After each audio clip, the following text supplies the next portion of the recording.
Welcome to Soulful Practices Podcast. I'm your host, Michelle Holling-Brooks, and over the past 20 years, I have been on a journey of healing and awakening. I'm also a coach and practitioner for clients on their journey of unbridling their true self.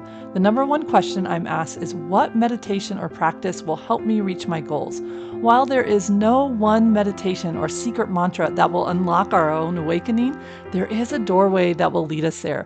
And that's the doorway of learning and cultivating the skills of self-reflection and contemplation.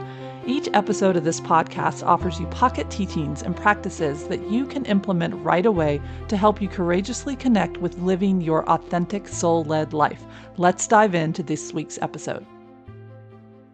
Hello, everybody, and welcome to a beautiful, soulful conversation with the fabulous, amazing Stephen Washington. So, Stephen, thank you so much for joining me on this soulful conversation and sharing your brilliance and your work with me and with our audience. And, Thank you. Thank you so much. My pleasure, Michelle. Nice to see you again. Yes, it was very so. For those of you who don't know, I'm an Eden energy medicine practitioner, and Stephen was one of the keynote people, and he was my favorite. I loved him. Thank I you. loved his keynote. It was just so inspiring and beautiful and brought just this smile and this warmth. And you're going to feel it too as we get in there. So let me give you, in case you haven't heard of him, let me read his little bio for you real quick. So that way you can know who he is. Stephen is a movement master. He's an author and he's a recovery addict. And we'll definitely be talking about that one. Who is passionate about helping others navigate towards a happier and healthier life. He has a lifelong love, and a key foundation to his own spiritual fitness is movement. And he believes firmly in our relationship with our body as a vital source for emotional, physical, and spiritual health. So that's a little nugget of who you are, but really doesn't cover any of that. So do you want to add anything to that before we kind of dive into your book and your work, or am I missing any key point in there? No, I think the bio kind of says it, but I think more about me will come through as we have our conversation. So Yeah, let's go let's dive onward. in. Onward. Yeah, let's dive in. Well, I mentioned that he's an author, and for those of you who haven't seen our podcast before, but for those of ours that are like that, I love to give quotes and ground ourselves in a spiritual or a healing or a quote that really brings us to that edge, where we kind of look over and we're like, oh, this is that working edge of my consciousness, of my comfort zone but I know I want to keep going. I know I need to take that leap of faith and step out off of that ledge. And his book does that. His book is called Recovering You: Soul Care and Mindful Movement for Overcoming Addictions. And what I loved about this is that it said soul care. You know, it is truly holistic. And that's my thing is like, we can come through any of the door, the body door, the mind, the heart, the spirit, but eventually it's about bringing it all together, housed with that soul at the core. And your book really does that. So can you share a little bit about your journey and how this recovery advocate movement mesh up kind of came in for you? Great question, a great place to start. So, I come from a long line of addicts and alcoholics and people who basically had trouble dealing with life on life's terms and sought some relief through things outside of themselves. So I feel as though I had many examples of that as I was growing up in my formative years. And also I think I was wired to lean in that direction. And Mhm. so, I came from a very traumatic background, a lot of chaos and trauma in my upbringing. And so it's not a surprise that I turned to things outside of myself to help me cope, to help Mhm. me check out, to help me kind of escape my body, my reality. And at first it was food. When I was a kid, I would secretly like stuff myself with sandwiches or candy or fudge, all kinds of things. And then later on, I graduated to alcohol and drugs and cigarettes. I feel as though there's a through line through each and every one of those things. I was like, again, I was trying to change the way that I felt. Mhm. And so once I had my first drink of alcohol, I thought I'd found my solution because I felt smart. I felt funny. I felt sophisticated. I felt at ease. And this was as a teenager. And so I continued to chase that feeling for years and years and years. And for a long time, it worked until it didn't work anymore. And honestly, running parallel to all that was a artistic self. I always say in like in my keynote, I said, I think I came out of my mother's womb dancing. I always felt this need to express myself. And I honestly believe that my artistic sensibilities, my artistic gifts are what helped me survive all that I had gone through and helped me survive even through my addiction and all the things I was doing to my body, my mind, my spirit. So, for years I did it until it didn't work anymore, even working all the way up to being on Broadway and Disney's The Lion King. One would think that I had it all from looking in, but I was actually dying inside. I would look at myself in the mirror and I couldn't recognize who I was looking at. I was that disconnected from myself. And I eventually found recovery. Thank goodness I had people in my life, one person in particular who was in recovery, and he made recovery look pretty damn good. And so I was attracted to that. And so he helped me go to my first recovery meeting. And from there, I just kept adding one day at a time on top of the other. And now it's been 22 years of sobriety. And I think that my recovery has been one of the greatest gifts that I've ever been given. I think sobriety has led me to this place, and I talked about this in my keynote at Eden Energy. So Energy Fest, I talked about how my life has led me to a place where I am becoming more and more of who I am. I lived a life trying to be something other than who I truly am. And I think it's no accident that I was also an artist, that I was a dancer, I was an actor, and that's part of it. You transform yourself into other people, other ideas, other things. And it's in my recovery experience in my life that I've just become more and more of myself. And when we become more and more of who we are, no more, no less, that's where we tap into our magic. That's when we tap in to really what's best about us and what's best about the human experience, I think. And and I'm on this mission. I've been on this mission to help people experience their own version of that. Uh, when people ask me what I do, in a nutshell, I say I help people help themselves through mindfulness and movement and other practices, because I understand, like we were talking about a moment ago, that it's all connected. Our body, our mind, and our spirit are connected. One of the things that happens and that gets us into trouble is when we start fracturing, when we start disconnecting from vital parts of ourselves. And running from certain parts of ourselves, not embracing certain parts of ourselves. I think that's when we get into trouble. And one of the things that I teach is, again, helping people find peace, find an acceptance, find love for themselves, understanding, Mhm. and compassion. Yeah. Yeah. So that's it in a nutshell. I'm sure there's more, but yeah. Well, I just want to like highlight just what you were saying is like you help people remember basically who they are, right? Like so addictions is the coping skill for trying to deal with the fact that there is something too overwhelming in our world that we can't we can't turn towards. We can't, there's nobody there to help us turn towards it. There's nobody there to help us make sense of it or to sort it.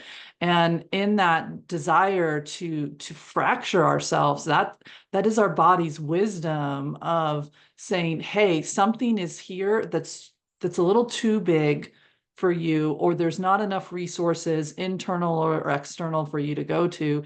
And so I call them kind of sliders, right? Like we start sliding ourselves apart. Our brain kind of goes one way, our body goes another way, our heart, who the heck knows where it goes, and it gets like tucked into this little container. And our soul turns into this little balloon that kind of totes around with us, just hoping to get a crack in there. That Leonard Cohen quote, it is where the cracks is where the light comes in. And in that moment, addiction sometimes is the only way that we can keep moving, as crazy as it sounds and as dysfunctional as it looks. I like to say we do things for exquisite reasons. So I'm sitting there and I'm thinking of that Stephen who had everything, like, oh, I got not just like on Broadway, but I got on Broadway, with the Lion King. And I had friends and family and like all these things coming together. But there was something that felt too big for you. Mm-hmm. And that was the only way to tap into what you thought was you. And yet, at some point, you were willing to take a leap that said, I think there's something more than this in me. Mm-hmm. And that moment of taking that leap, I always like to kind of pause in those moments. And what was that moment that got you to kind of open the eyes and say, wow, I am a hollow shell when I look into the mirror? Well, what I can say to that is, working up to that moment there were many steps working up to that moment. So that the moment when I finally accepted that I had a problem and that I had a choice, and I can either continue going in this direction or I could choose to go in another direction, I had many opportunities before that to contemplate that. But I would quickly dismiss it. And there are lots of things I would use to dismiss it. Some of the things were, well, at least I'm not like my, crackhead uncle, or at least I have not lost a job because of my addictions, or at least I haven't ended up in the hospital, or what have you. There's so many things that one can compare oneself to, or measuring stick to hold your situation up to. And if it doesn't kind of meet a certain standard, then you think, well, I'm okay, even though you're so not okay. So by the time I realized I wasn't okay, and I was ready to make a choice, it was like any other day. In some respects, I remember I gone out to a party with some friends that I worked with when I was doing Lion King, drank too much, did too many drugs, was going to a theme park the next day with them. They were going to pick me up. I was so hungover, I could not hear them calling me or ringing my bell. They waited for me for like well over half an hour. I finally got up, finally made our way to the theme park, muddling my way through that day. I even have pictures from that day, and I can look at those pictures now and think, wow. Like, I look in my eyes and it's like nobody was there. Nobody was home behind the eyes. And at that point I was seeing a therapist, and we would do telephone sessions. And I had an appointment that day, and instead of canceling because I was going to be at a theme park, I thought I'd keep my appointment. Makes absolutely no sense when you think about it, but that's the kind of state of mind I was in. And it took my therapist questioning my choices on that day. That's what was the thing that made a large enough crack for the light to come in, for me to really check in with myself and what I was doing, and to really make a choice. And so later on that day, I called this friend of mine who was in recovery, and I said, I think I have a problem. Can you help me? And once I made that step, I just kept going forward. I never turned back. Knock on wood, because I know a lot of people, me being in recovery with continuous sobriety for as long as I have been, I know that I'm it's not necessarily the norm. A lot of people don't make it as far as I have. Um, and I'm not, that's not lost on me. I'm not unique in a way. There's so many other people who have done that, but there are many who haven't. So that's kind of how I began. That was that turning point for me. And I'm so grateful. You know, one could look at that as one could look at addiction as a punishment, Mhm. and having to do that dance and have that struggle as a punishment. I look at it as the greatest gift. And maybe it's because I've have some distance between that part of my life and where I am now. But it wasn't hard for me to find that gratitude pretty early on, because that was part of the key to me really stepping more into the light, Mhm. and seeing that, okay, there's a reason, there's a purpose behind this. Nothing is by mistake, and more will be revealed.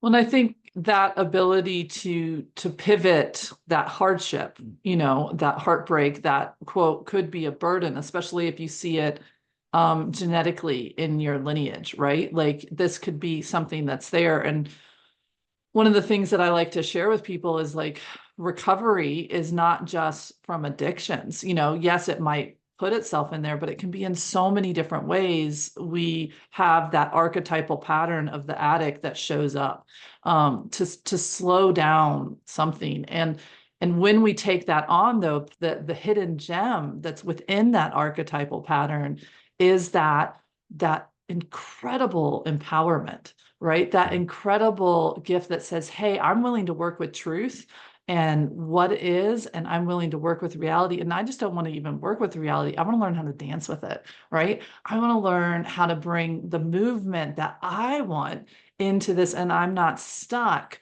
working with somebody else's from an old book in the past. And I feel like that's when I read your book, I was like, that's what you've been able to capture. You've been able to capture the music, the dance, the way in which you want to move life versus feeling like I'm stuck schlucking around this Yeah. this book that was put on me that I don't know how to get off of, Mm, you mm. know?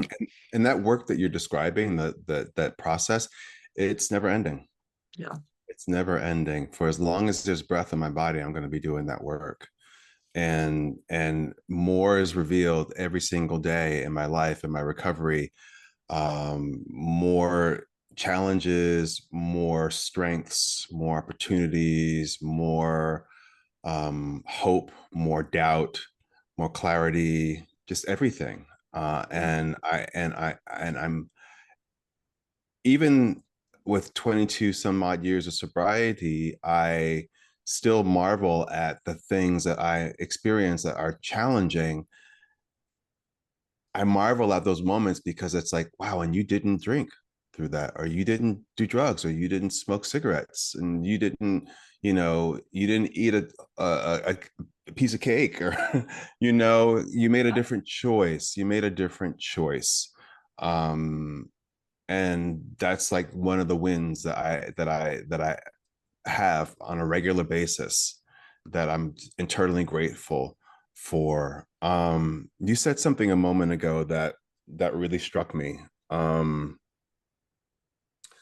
How we learn to do this dance with reality. Um, Learning how to dance with reality in recovery, and that's one of the things that qigong gave to me when it first entered my life. When Qigong entered my life, I was in Chinese medicine school. I was struggling. I was struggling to keep up. I was having a lot of self doubt, a lot of fear, a lot of anxiety. And one of the things that helped me through that process was Qigong, because I was able to immerse myself into the practice, which is a movement based practice, that it makes perfect sense that that would really speak to me, being that I've been dancing since I came out of my mother's womb. It gave me a tool that I could use to move the energy within my body, because when we're going through stressful times, whether it's dealing with an addiction are dealing with any kind of stress, losing a loved one, changing of relationships, losing a job, getting a job, all the things that there's just so many ways that we can experience stress. It's dysregulating, and sometimes it can cause the flow of energy within your body to stop or to become stagnant. And sometimes that manifests as physical pain or tension. Other times it's emotional challenges. Mm-hmm. And then other times it can also just be a restless mind that can't seem to quiet down or find some sort of peace. So Qigong was just this practice that helped me to stop and check in and connect to my breath and regulate my nervous system and allow me to zoom out. Yeah. Before that, my life experiences, I experienced my life like this or like this. But Qigong helped me to zoom out, see the big picture, and flow with life, dance with life in a new way, in a way that was allowing me to pour more energy into my resilience. That's the thing in life. We want to be as resilient as we possibly can. And Mhm. resilience is just being able to bend and sway and rock and move with the winds of change. And if we are healthy, if we are balanced, if we are connected to our true selves and connected to all around us, we can move with the winds of change and not snap and break like a wounded, like a sick tree. So I was And just thinking of like the wood element, like if it's got too much veracity in it, we just get brittle and stuck and we do get constricted. And this is the way, and this is the only way that I can see. And it can't breathe. It can't open. It can't have flexibility to change, to pivot, to see a different perspective. It can't do it. And I think that's when we go to addiction, we feel like we're to this. Addiction, whatever that is, helps us feel free for a moment. But then the backlash of that constriction is intense. And with each one, it gets more and more and more pressure within that. And it sounds like Qigong for you and for me, which is what I really loved about it. So, um, it is that way to one, notice that restriction, because when this is your world, you don't even realize that this is a possibility. You don't even know what this feels like. Like you don't even know what it feels like to allow that rib cage to open and to reach that hand out, because you have parts of you that if you kind of pause and in some of those forms, you're like, I don't want to reach my hand past here. It doesn't want to do it. It doesn't, it feels really risky to be out there loosey yeah, goosey, you yeah. know? And so can you share a little bit about that? Like as you started doing these movements, how did you start to see the restriction and then the conversation that said, hey, Stephen, there might be a better way? In some ways it was slow and gradual. In other ways it was like like I was taking quantum leaps. Mhm. It's such a strange space, moving between those two timelines. One timeline of being like this, and the other timeline of being more open and receptive. And it's one of those things that that feeling, the feeling, the contrast, and you can even feel good in this state. But especially if you're someone who's been through a lot of traumatic experiences, this doesn't feel safe Not because at we don't all. know this. Yeah. This we know. Mhm. This we know. And it's been my experience. And that's why I think having a consistent practice over a period of time, and if we're lucky, we'll get, years of practice and time with this medicine, because more and more gets revealed. It develops and grows and changes as we develop and grow and change. We can learn how to navigate those moments when we're out here like this and there's this temptation to get small again, but we incrementally choose to stay out here more and more. um I hope that makes sense. Does. And what I love is the word that you've kept peppering in more and more is choice. That Mhm, as you stepped into sobriety and as you stepped into working with getting that big book off your back of like, this is what I'm stuck with, and I have to escape it, and I have to like steal little moments before I feel the weight of it again. And as you began to unpack that, and Qigong sounds like was a big part of that for you, um, choice to explore opening, explore picking up your head and looking around, feeling the fear, and yet also feeling, I think I might be okay right now. I think this might be workable. I think I can breathe my way through that. mhm, And breath becomes our tool. Like, okay, maybe we can't stretch wherever we're at, mhm. but we always have this tool of the breath. And so one of the other things that I think is in your book is brilliant is you have ways in which somebody doesn't have to go out and buy a big Pilates thing, or you know what I mean? And they don't have to have all these different, their body, their tool, their breath. These things are available to you right now. And accessible, because sometimes when you hear things like movement practices and Pilates and this, that, and the other, it just, it becomes Overwhelming. very, yeah. And you don't want to walk into one of those classes, and you don't want to like look like the person who can't, put the leg up over the head. And you know what I mean? It's Yeah. like, it's like, oh no. But your work is very different. Do you want to share a little bit about that for you and your Yeah. approach? Yeah. Except for almost 4 years ago, I decided to create an online community called SWE Studio, where I create classes, Pilates and Qigong fusion classes, because Pilates is just as much a part of my life, my healing, my self-care practice as Qigong is. And I pair them together because they work so well together, because they both focus on the breath. From both perspectives, breath is life, Mhm. breath is transformative, breath is vital. And also this connection to the center of the body. This is where we hold our power.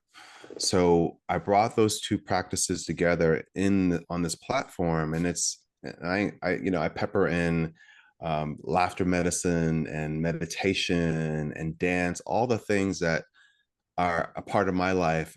I include because I know how transformative they can be, and I try to meet people wherever they are on their wellness or their spiritual journey as it relates to movement and these practices. So I wanted to create something that was affordable and accessible. And I think I've done a pretty good job at doing it. And just getting people to change their relationship with their body, mind, and spirit.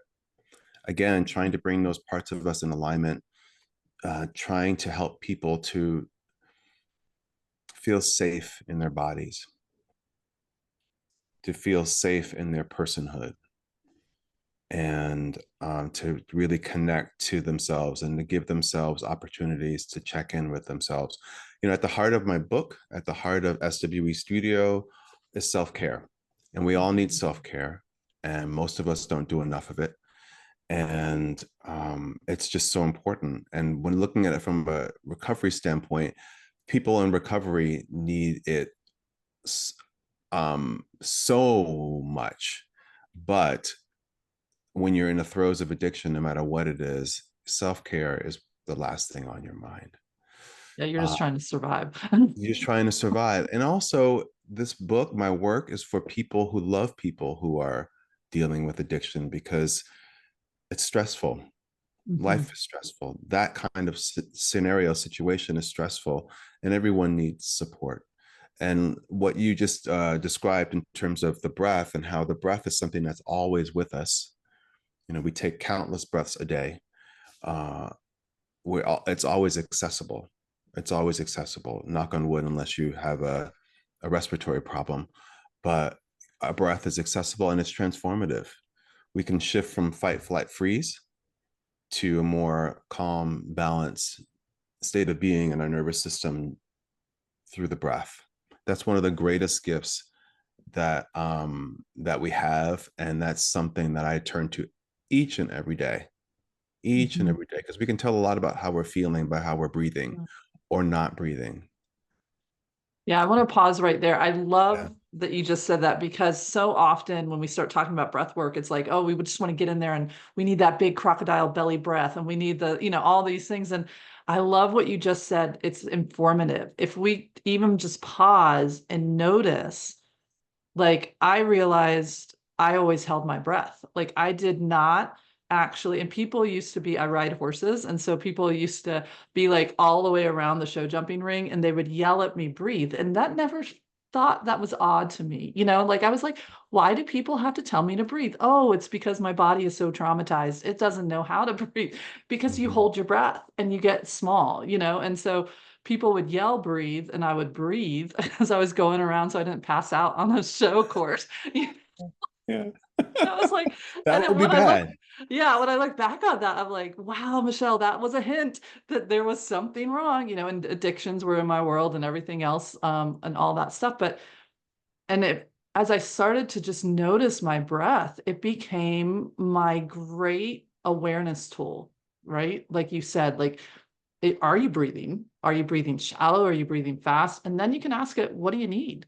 And then you can start to play with it.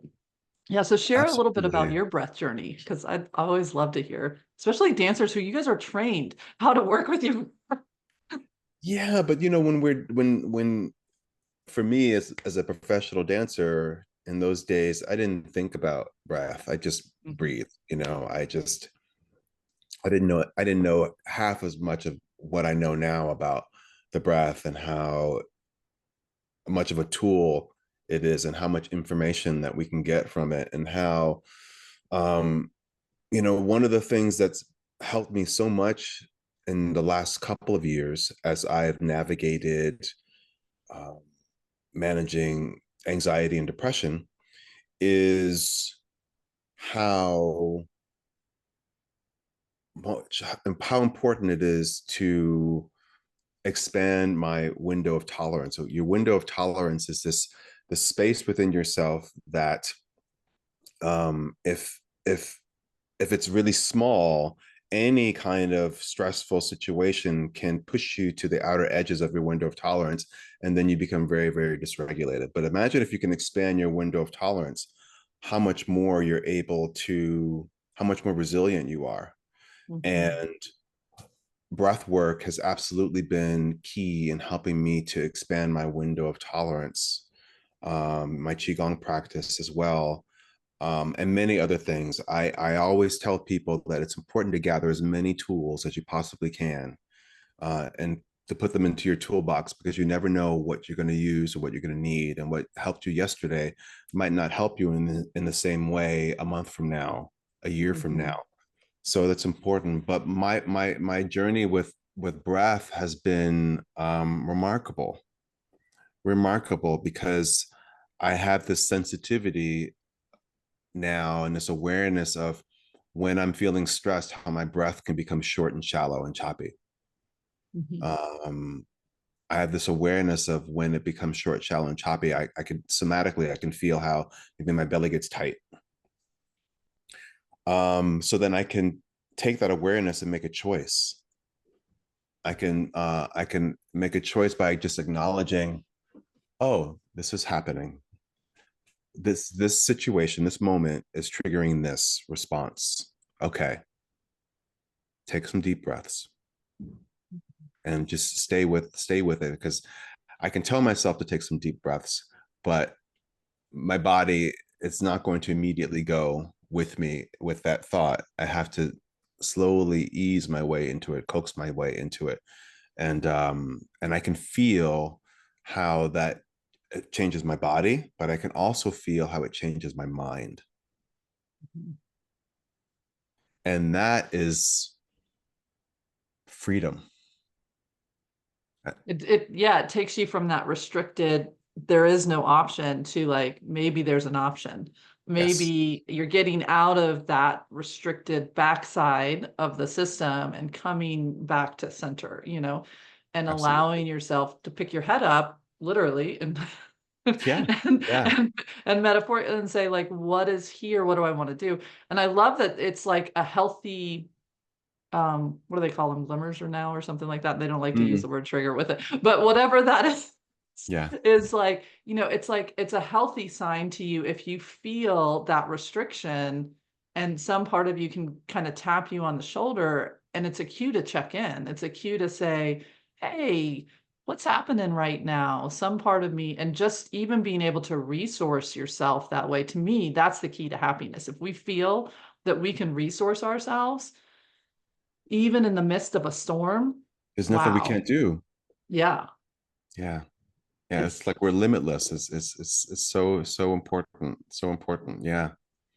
Mm. and I think Qigong to me in the movement practices, I have to say Pilates intimidates me. I Mhm. have an app for it. I need to get yours, but You just haven't, I don't, you probably just haven't met the right teacher, I the haven't met right that. Maybe it's messenger, here. Maybe the I right need to go like messenger check it at the out. right time. Mhm. But Qigong I like. So, but in that one, it's like, and there's something I can do to have that conversation. So even if I don't know how to talk to whatever part of me is nervous or scared or feels like it needs to breathe that way, I can soften my body and it'll start to move me Mhm. through once you have that practices and those different movements. And all of a sudden you're like, oh, I just want to do this. And I don't know why I'm doing this, but this is what we're doing. And Mhm. it allows you to feel once again that you have the magic within you, like that it's there and these resources, which I have to tell you, addiction separates us from, because we Yeah. don't think we have the answers. We don't think we have the power within ourselves to help us. Yeah. You're absolutely right. And what this reminds me of is that Qigong is a practice, breath work are practices that help us to turn on the natural healing properties within the body. Mhm. When we are stressed out, those healing properties, those mechanisms don't shift on. So we have to do things in order to facilitate that shift, that change. And breath work and qigong is just this magical way in which to do that. And once I discovered that, that was just mind blowing, because like you said, I've been searching for that. I've been searching for that way to access my magic, or that some way for this sensitive soul to be in the world without having to damage myself in order to be in the world with you. I, the image I'm getting is this beautiful soul of yours was like walking through the world without skin. It didn't have that barrier. Right. Um, and Mm-hmm. it was just, and everything was getting, and it was so much, and wanted to help so much and wanted to bring light to everything. It just felt like you're showing up with like a like a candle in a tornado. Like, and you're like, I got it, I got the light. Oh. Yeah. And that is can feel overwhelming, but if you can start to figure out how to move with that and how to even create space around you, all of a sudden now you become a lifeline in Yeah. that tornado. The tornado doesn't change, the chaos of life doesn't change. And yet now there is that barrier that is one that isn't rigid, isn't Yes. false, is very true to you. Yes. Well, And yes. And I talk about this in the book about perceptions. One of the things that recovery, one of the mhm, great gifts that it's given me is just this ability to challenge my perceptions and how I view myself and the world around me. Before recovery, I was very, like I said, very locked and fixed. And this locked and fixed state, I think, was just protection.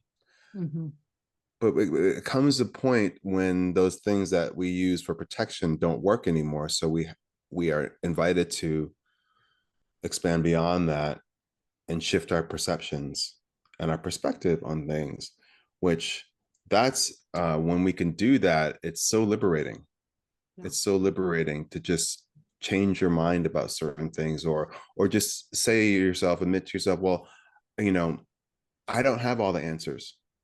I think I think one way, or I see things this way, but maybe there's more to it than I realize. And I might not know what that more is, but just being open to the possibility that there's more.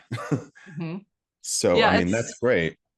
it's that comfort zone, right? Like, so one of the things I tell clients all the time that are working through recovery is I was like, look, it's gaining comfort, learning how to first walk on marbles and then dance on marbles. Like, there's a way to do it, but it sure doesn't feel good in the beginning. It I sure love feels like that visual. Walking on it marbles, works. dancing on It marbles. works really well.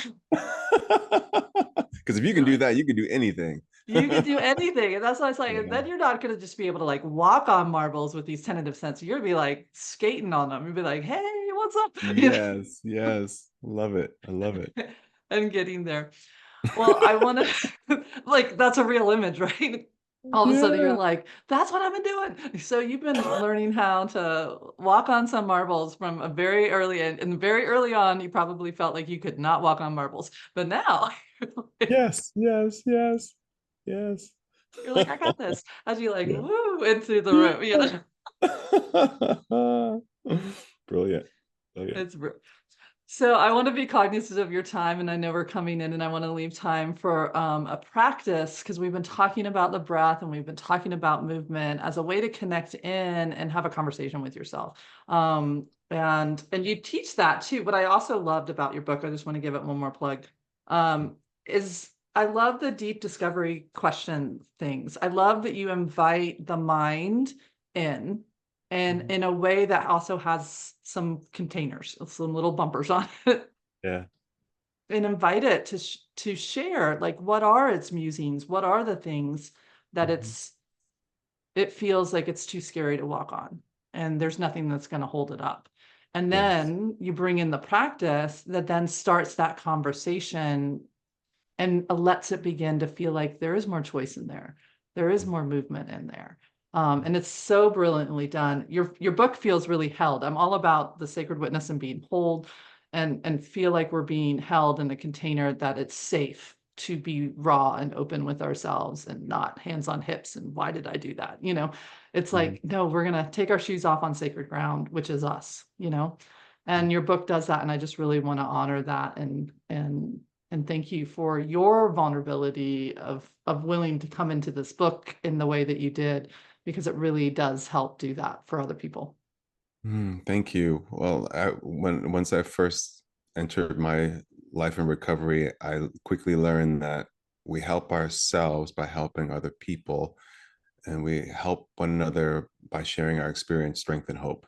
So that hopefully, and it sounds like that's the experience you had of reading the book. You felt my experience, some of my strength, and the hope that I poured into it.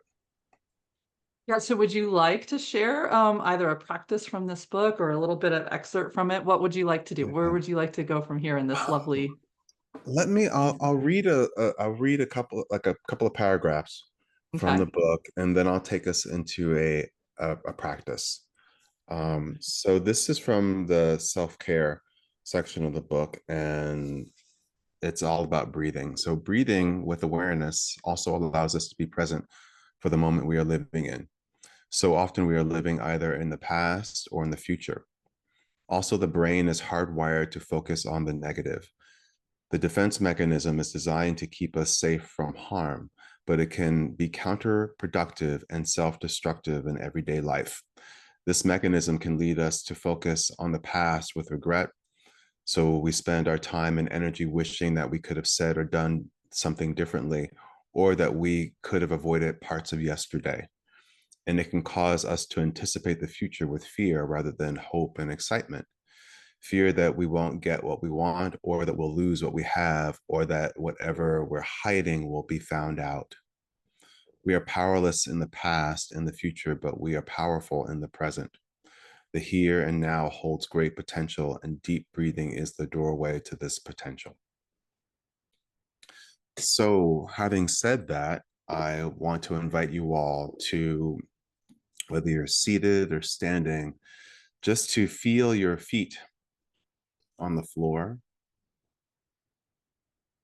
And if you are seated, also feel your sits bones in your chair.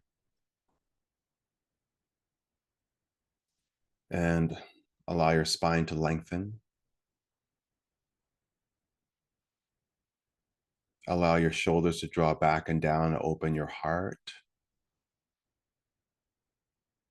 Allow your gaze to soften or close your eyes altogether. Place your hands on your belly, one palm on top of the other. And just take a deep breath into your body, breathing in through your nose. And as you do so, feel your abdomen expand.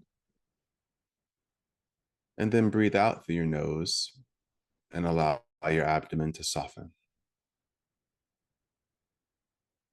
Again, taking a nice deep breath in, feeling the body open up, expanding. And then as you exhale, feel the body soften, feeling the belly move inward. Continue to breathe deeply.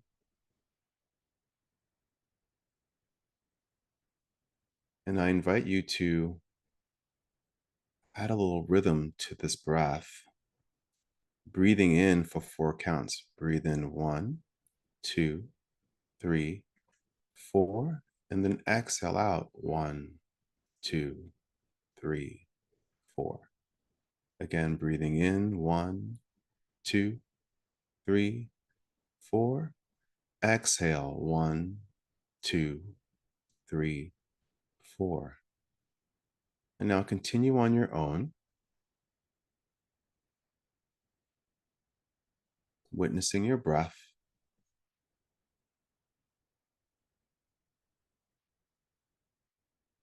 Feeling the breath drawing into the body and then out of the body. Breath is life.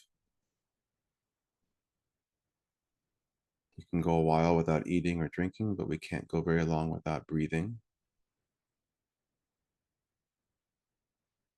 Now I invite you to release the technique. Just allow your breath to come back to a normal breath pattern.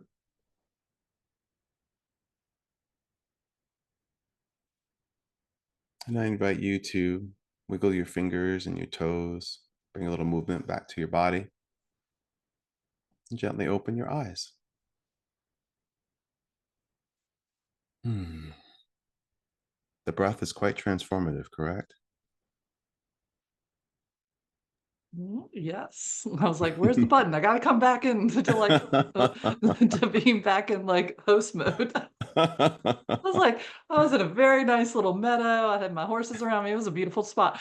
Oh, lovely. That's great. That's Yeah, great. so it helped transform me into that just complete relaxed, that my happy spot, and I think what's so beautiful about just that simple practice of welcoming that breath is we can transform the part of our system that we're stuck in from Yeah. that contracted one to one that even can see the contracted one and maybe come alongside it and ask it some questions, Yeah. and then maybe it on its own wakes up and it's like, oh, I don't think I need to be this way, and sometimes it's not even a big conversation. It's just as like, oh, I was habitually there and I forgot that this other version of me is possible Exists. because, Yes. yeah, exists. It's just even in that spot. And how quick was that? That was like, what? 5 minutes. You, yeah. Yeah. And that's the kind of thing we can do that exercise anywhere, anytime. I always think about standing online at the store. Who likes to stand online? No, very few people like to stand online. Imagine if you were able to do that breath practice while you're waiting online or while you're sitting in traffic. Mhm. The things that normally trigger us, taking that moment to breathe and just be aware of your breath can change how you experience that moment, bring you into the present moment, out of the past, out of the future, the here and now. That's where we have our power. Well, I was just gonna say, like, I loved that quote, like in the past we're powerless, in the future we're powerless. Right now, this is where we have that power. And I think that's why we don't like those moments of pause like in Mhm. the lines, in the other things, because all of a sudden those little gremlins kind of come out and they start, well, remember what you said in that meeting? Or do you like, what are you going to say in this one? You know what I mean? And all of a sudden we're strung out, we're sliders again, and we feel powerless, and then we get irritated, and then we get snippy, and then we get judgmental, and, and then we get like, it just starts escalating in there. But that breath can say, hey, this is a beautiful moment. You didn't have time to do it this morning. You got it right now. And so I actually now kind of look forward to those things, because that is where I do some of these mindfulness. Yeah, It's yeah, like, but it's like the ability to feel powerful in that moment, that we're not that little candle that's just going to get pow. Like there is space in there, right? yes, absolutely, absolutely. I love that. Thank you for sharing that. That's what Mhm. happens when we take these practices and use them in life. Like when the rubber meets the road, you can take these practices just as simple as that and affect change in your life. That ripples out into everything. So, Stephen, is there a parting thought or a message? Also, by the way, everybody, all of his channels that you can find him in, his website, all that good stuff is in the show notes. So definitely scroll down, click on it, and go find him. He's got a YouTube channel. You've got social media things you're doing. Oh, what are they called? The heart mindful moments. Is that right? Did My I get heart, that my right? moments. I do heart. Yeah. It's just a conversation I have with everyone about something that's comes to mind that really is from a heart centered place. I'd make one every single month, so there should be one coming out very soon. And also, again, my membership communities, SWE Studio, you're all invited to sign up. Go to stephenwashingtonexperience.com where you can sign up and take advantage of your first 2 weeks being free. Ooh, look at that. Who knows? Yeah. Maybe I found my Pilates teacher through my podcast. Yes, yes, yes. But my parting thought is to don't forget to breathe. Don't forget to breathe. Take a moment today to be mindful of your breath. You don't have to keep your eye on it throughout every moment of the day because that's impossible. But Mhm. even if you take a moment, one moment through the rest of this day to check in on your breath and check in how you feel, you're doing yourself such a great service. And such a beautiful service to others too, because then they get to Mm. actually interact with you, not all the noise. Mm-hmm. So thank you for that. That's such a great blessing to be a part of that. Stephen, thank you for bringing your brilliance and your light to this beautiful, soulful conversation. It has been a pleasure and a joy to connect with you again in a more intimate setting than watching you on stage. But that was brilliant too, I have to say. So all of Thank those you. different things. If Thank you're you. looking for a speaker, a keynote speaker, you want to take a look at Stephen and Your reach mouth out to to God's him. ears. I would love to do more keynotes. And all of those beautiful things. It's such an honor to be with you. Definitely check out all of his different offerings that he has, his book, his membership community. And thank you so much for being a part of us and being here with us during this time. Oh, thank you so much. Can I mention one more thing? Oh, yeah. Yes. My friend, my good friend Todd, who's also a Qigong instructor and also in recovery, we are starting a free online recovery meeting called Qi where we blend um, some of the practices from 12 step and other healing practices and Qigong all together to help people who are recovering from addictions of any kind, as well as it's for the people who love people who are going through those challenges. It's going to start in November on Saturday mornings at 7:30 a.m. Pacific time, which I believe is 10:30 Eastern time. And I can't remember what it is UK time, but yes. I could sometimes do that depending on where my Yeah. clients are. I can tell you a difference. But it's different. We'll definitely we'll get that information from you. We'll put it in there too, because yours will be coming out in November. So that will be a perfect Right. time. And oh man, we didn't even talk about 12 steps. I That's love okay. 12 steps. Maybe Yeah. next time. Maybe we'll get connections again and we'll do that as well. And Yeah. so thank you for that. And we'll definitely put that down in there, how you can get signed up for that and be a part of that experience. Thank you for that offering that you and him are doing together. That's such a beautiful offering. My pleasure. We're really happy and excited about it. Okay. You're welcome. So thank you all for joining us on Soulful Conversations. And until next time, offering you light, love, and joy on your journey. Thank you for listening to Soulful Practices. For more information on how to work directly with me or one of my guests, check out the show notes below. We'd love for you to also let us know what parts of this episode are speaking to you and how this practice is supporting you on your healing and spiritual journey. Please share this podcast with fellow seekers, travelers. Together, we can create a wave of soul-led beings in this world, offering you light, love, and joy on your journey. Michelle Holling Brooks. Until next time.